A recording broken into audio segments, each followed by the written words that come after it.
এসেছে বিসমিল্লাহ বিরাট ফজিলত, বিরাট গুরুত্বের কথা হাদিসের মধ্যে উল্লেখ হয়েছে। আবু দাউদ শরীফের 4840 নং হাদিসের মধ্যে বর্ণিত হয়েছে।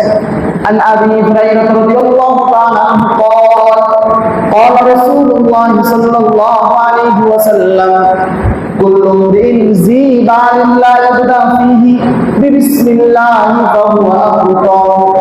হযরত আবু হুরায়রা রাদিয়াল্লাহু তাআলা আনহু থেকে বর্ণিত, তিনি বলেন, প্রত্যেক গুরুত্বপূর্ণ কাজ বিসমিল্লাহ বলে না শুরু করলে, আল্লাহ তাআলার নাম বলে না শুরু করলে সেই কাজটা অসম্পূর্ণ থেকে যায়, বরকতহীন থেকে যায়।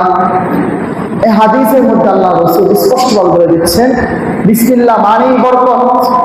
বিসমিল্লাহ বললেই সেই কাজের মধ্যে বরকত হয়ে যায়, সেই কাজ পূর্ণতা লাভ করে। আর বিসমিল্লাহ উল্লেখ